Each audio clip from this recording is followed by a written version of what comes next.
bring John McMullen into the conversation here and talk a little football, a little NFL, Super Bowl coming up. There's a lot of things I wanted to ask John. I had 15 questions lined up for today.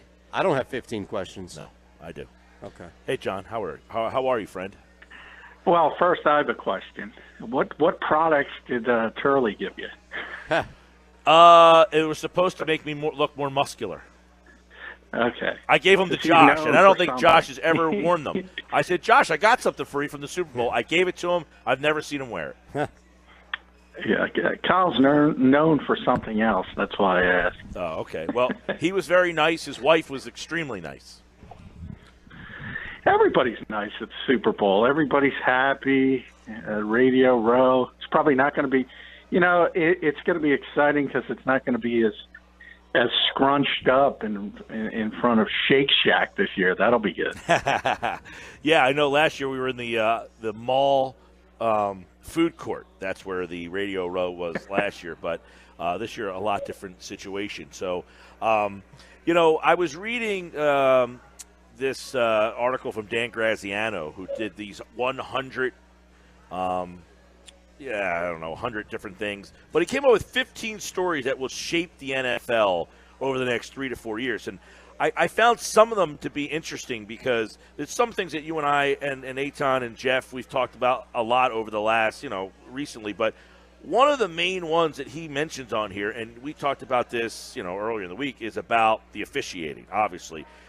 So I want to start with that because the issue of replay and officiating, he lists that as, I don't know if they're in any order, but that was the first one that he brought up here about, I know you say like the over legislation and what can it, but what would you like to see change, if anything, in that with replay and officiating? Because so many people wanted full-time officials, and I don't know why a guy working full-time is going to help him be any better on the field on game day. I just don't see the correlation there. So what would you like to see the NFL do this offseason to show that they understand that they have a problem here? Well, number one, I disagree with you on full-time officials. They should have full-time officials. There's plenty of work to do. They should be at every off-season practice, OTAs, mini camps, all the way up to training camp. And when they're not, they should be in the league office studying. And I always compare it to coaches. Coaches will drill into your head what makes players better. Repetition, repetition, repetition. Same thing with officials. The more they do it, the more they see it, the better they're going to be at it. That's number one. Secondly, if they're at every practice, they can let the players know better what they're going to call, what they should expect. So there's plenty of work to be divvied out for an industry that generates upwards of $13, $14 billion. So there's no excuse. The officials themselves have fought full-time because a lot of them have great part-time jobs and they don't want to give them up. Actually, this is their part-time job and they don't want to give up their full-time job. And if they don't, move on and start generating new officials and teaching them and making them full-time. So that's number one. Number two, from the replay system, I think the college game has it right. And that's there should be a replay official at every game. It shouldn't be a coach's challenge. Shouldn't be anything of that nature. If they see something they need to look at, they should buzz down, stop it, look at it, and correct it. I think that's the way to do it. It's a common sense way. I think it works in the college level. I think you'd have far less a controversy. Certainly coaches would embrace it because they're not on the hook for bad challenges or bad no challenges. And so that, I think, is a better system. And then the legislation part of it isn't going to happen, so there's no use complaining about it. Unfortunately, this league has the mentality that they're concerned with future litigation. The players are never going to give up the chance for future litigation. So they're going to have this safety dogma, and it's going to continue, and the entertainment value is going to be much, much lower than it should be. The league is already going to consider whether to make pass interference penalties reviewable. Are you for or against? No, I'm against that. I think that's an overreaction to the immediate, obviously bad call. Not trying to defend the call, but that's what people do. They overreact to the immediacy of something and act like this is the most egregious call. I ran down some of the calls earlier in the week in history. There have been much worse calls in the NFL. Human error is a part of the game. It's always going to be a part of the game. It always has been a part of the game. It's a part of Major League Baseball. It's a part of the NBA. It's difficult to officiate this game. And unfortunately, a bad call in the big spot. But where does this slippery slope end? Mm-hmm. If you continue, are we going to, when someone gets upset at an egregiously bad holding call in a big spot, are we then going to go raise our arms and say, you got to look at that? Where does it stop? Yeah, I just don't think you should do it. I agree. The problem then is that very slippery, steep slope that you go down. But can't you preemptively legislate that out and say, okay, we'll pay, instead of cutting jobs and getting rid of umpires and subjecting the games to more technology, can't you appease the referee official union and say, all right, we'll add somebody up in the booth, and that person has a buzzer, like on Jeopardy. Whenever somebody gets something wrong, you buzz in, and that goes down, removing, as you alluded to, the challenges from the head coaches. But you preemptively tell everybody out there there's a certain smaller spectrum of what can be buzzed down. To your point, it's not going to be holding calls, and it's not going to be stuff that could be called every single play that's not. It's going to be stuff where you don't get a lot of balls thrown 30, 40 yards down the field during a game. Well, I guess my argument to that would be I agree with buzzing down, and that's what the college game does. Right. So I like that idea. Buzz the guy down, you see a jetpack and get that official off the field. Yeah, well, my point is you've legislated to this point what you can look at and what you can't look at. Mm-hmm. So what's to stop it? If the next outrage is about holding, what is to stop that tidal wave? Well, because it's going to come up. Right. You can just put your foot down and say, right, because if you clean up one right here, if you clean up one problem, you're now going to shed light on another one. Yeah, but how, John, how often – I don't know how far I agree with you guys on that. How often – and, again, when you've cleaned up one problem, you do start to focus your attention and set of eyes on things that also need help. So I get that there is a sense of humanity that would go down that road, but we have seen – and I'm not saying like banging a drum for change right now either, but I'm saying we have seen, I feel like, way more examples of games – that you could go back and say that pass interference call, called or not, as opposed to holding calls. Now, again, that doesn't mean that holding is not a big impact or a non-call is not a big impact. I don't want to make that seem like I'm making that point, John, but the NFL is the body. The NFL can come out and say, this is where it stops. We're meeting people halfway. Whereas, like, the government is still a breathing, living organism when it's open, of course. Well, I would say the problem to that is when you give people an inch, they take a mile. And the minute you give into sort of this vocal mob, which I think is a minority, to be honest, but they scream louder than everybody else, they think they can ask for something else. And I think that in sports, it doesn't matter. It's not that important. But as you bring up, Eitan, that's pretty much where we are in society as a whole. Right. It's a vocal minority holding the rest of us sane people hostage on both sides. But yeah. I would, as far as the NFL in this perhaps change, I would say, look at that play. Look at that play everybody is outraged over. And as egregious as it was, is that consistently missed? Am I missing something? Do these plays happen every week? I would argue the opposite happens.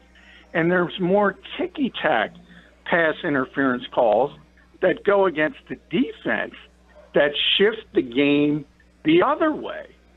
I would agree with that, think about too. The unintended consequences. I almost feel like, John, the best solution would be to have the officials on the field not call pass interference. Let someone else be the judge of that. Well, that's an interesting idea. If you go to the college system and you have the replay official up in the booth who's buzzing down, but they have to get to that point. And I as I said, I would advocate that that's much better than the way the NFL does it. Now, you have to obviously get those officials, those replay officials up to speed. And as we know, and this is where, again, the over-legislation comes in, you talk about whether it's Mike Pereira or Dean Blandino or Gene Steratore or everybody else has got their analyst on the TV broadcast now. Even those guys can't agree. And that speaks to the over-legislation in the league. Right, and that is a guy in Pereira, more so, who's the other guy? Blandino, who was more in that role under the current, replay system, that he was a guy that was, in fact, making the decision, and he's not agreeing with the guy who was currently making that decision. That's a real problem to me. The inconsistency. Well, I would argue Blandino was best because when Blandino was in charge, I knew what the calls were going to be. I might not agree with him, but he was really, really consistent. And I think they need to get back to where they were when he was in charge, where more than anything, it's about consistency. It's about everything being the same across the board. You might not like the rule, but it's not going to vary from week to week or official to official or game to game. I think that has been missing since he left for television. I think they need to get back to that kind of consistency, and we'll see if they can. But making the rules more complicated is never the answer. They're already too complicated for people to agree. I understand, and this is 22 minutes on this, and we've had all three of us interesting points in the discussion, yet there's never going to be closure about it because there's so many different ways. Is there any discussion that involves you and me that's going to have closure? Yeah, I feel like a lot of times I give you outs to just say, you know what, great point, Shander, but you just insist on banging your head against the wall. John, I'm curious. It's a little bit removed from the conversation about officials, but leading up to the game a week from Sunday, a lot, and I guess it's just because there aren't many big storylines yet until Media Day and all the other crap that's going to happen down in Atlanta. But one of the big enemies of the state now is Tony Romo, just because Deadspin and others felt like, hey, nobody's talking about Romo today, so let's start picking on him. When you watch the games that Romo does, what's your opinion on him as a broadcaster? I happen to like the fact that I think he does a good job of explaining things, not necessarily to me or somebody like you, but maybe the average viewer who's sitting there watching with somebody just because they care about the person next to him, not the game. Yeah, I mean, I said after the game, I mean, he's brilliant. He's a natural. And he does. He's different because he brings the casual viewer into the game and explains what's going on. Now, not everyone's going to like. I mean, Mike Mayock lost his job because he was too much of an X's and O's guy. So a lot of TV people want more casual, the constant nonsense they always talk about. You almost have a template with guys talking about got to establish the run, play. It's just so superficial. And Tony's taking you into the mind of Tom Brady in real time and telling you what he's going to do. I mean, for people who like the game, I don't know anybody who doesn't like what Tony does. But I do understand there's another part of it, and it is legitimate. It is a legitimate point to bring out that most people are casual fans. Most people, I describe it, they don't want a technical manual. They just want to be entertained. But I think they are entertained. I think he straddles that fence nicely. I think he's the best color person I've ever seen. Well, and it it's sounds amazing like he's having because fun. he's only been doing it for a short time. Like, he doesn't sound like this is a job that I'm robotically prepared for. He sounds like this is a job that I'm having a blast doing. Let's put the seatbelts on. This is fun, Jim. Let's go. He's constantly like, Jim, this. Yeah. And that's the thing, too, where you have him up on the booth, and I don't know why this has become the ire of people's frustrations, but the calling of plays ahead of time. And I think it was Brady Quinn who was on Sirius XM talking about this after the Chiefs game, right? And here's what he was saying, which is Bob Sutton down to Britt Reed. People think that Romo got Sutton fired. Well, but here's the thing, though. The point that was being made is that Tony Romo wasn't some genius, some savvy genius, knowing what the Patriots were going to run ahead of time. Everybody in that stadium knew what the Patriots were going to run, but Sutton and the Chiefs didn't make an adjustment. They couldn't stop it. Well, everybody understands. Everybody who understands football understands what he's doing. He's killing a play because it's basically a math equation. So, yeah, you do understand if you know what you're watching.